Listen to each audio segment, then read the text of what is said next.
Hai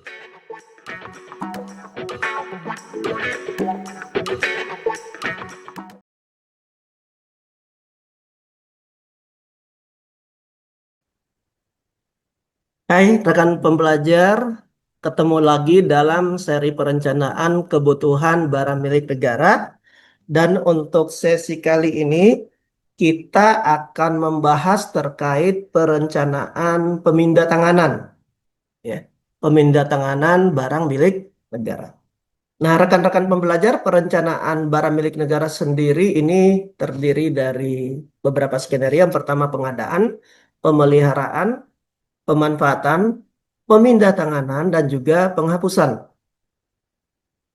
Tentunya kita perlu tahu dulu apa sih pemindatanganan ya sebelum kita melakukan perencanaan kebutuhan barang milik negara dengan pemindatanganan.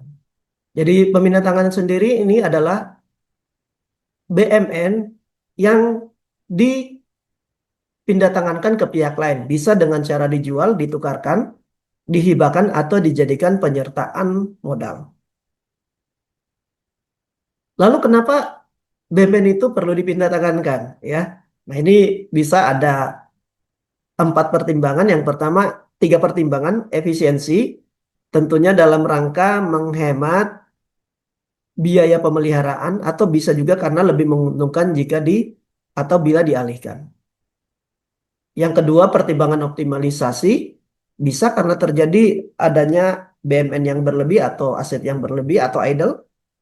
Atau bisa juga skenario-nya ternyata ada BUMN kita ini akan lebih optimal bila dikelola oleh badan usaha ya, baik itu BUMN ataupun daerah.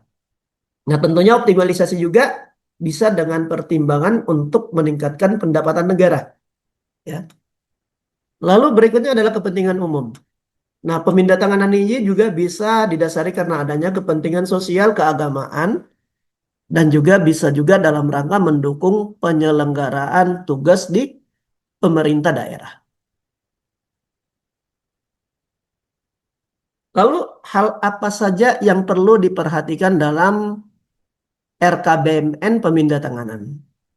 Nah, tentunya yang pertama di sini adalah mengutamakan pemenuhan kebutuhan untuk tusi di kementerian lembaga, kemudian memperhatikan daftar barang kuasa pengguna serta kebutuhan dan juga dokumen penganggarannya. Yang ketiga adalah objek RKBMN pemindatanganan ini tidak termasuk BMN yang menjadi objek RKBMN untuk penghapusan dan juga RKBMN untuk pemeliharaan. Jadi ini kita perlu perhatikan juga.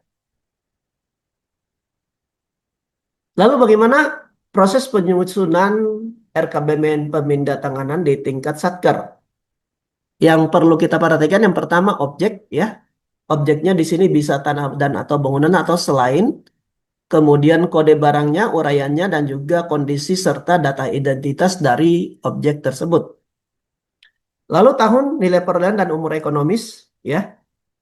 Umur ekonomis ini tentunya berupa sisa manfaat barang. Ini bisa kita lihat di Sakti ya ataupun di Simen. Kemudian skenario bentuk pemindatanganan, apakah penjualan tukar menukar, hibah atau penyertaan, ya. Dan yang perlu juga alasan rencana pemindatanganannya apa? Ini yang perlu kita perhatikan tentunya setelah memperhatikan dari daftar barang kuasa pengguna, lalu juga kebijakan terkait, kebutuhan TUSI yang direncanakan pihak lain, dokumen anggaran dan juga informasi lainnya yang relevan untuk hal tersebut. Oke, sekarang kita coba latihan. Nah, rekan-rekan, di layar ini sudah ada objek berupa tanah dan gedung bangunan. Silakan diidentifikasi kira-kira yang mana yang dapat diajukan RKBMN pemindah tanganannya. Yang perlu diperhatikan di sini di keterangan ya. Ada yang digunakan sendiri, rencana hibah, rencana pemindah tanganan, dan juga kondisi ya. Nih. Oke. Jika sudah, nanti kita lihat. Nah, ya. Jadi yang bisa diajukan RKBMN pemindah tanganannya ini adalah station wagon yang rusak berat di mana digunakan sendiri dan rencana untuk dilakukan pemindah tanganan. Berikutnya minibus ya.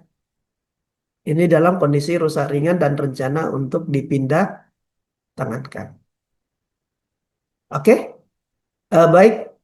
Demikian untuk sesi pemindah tanganan cukup dari saya. Mudah-mudahan bermanfaat. Demikian tema kita kali ini. Jumpa lagi dengan saya pada video-video berikutnya. Salam dari saya. Assalamualaikum.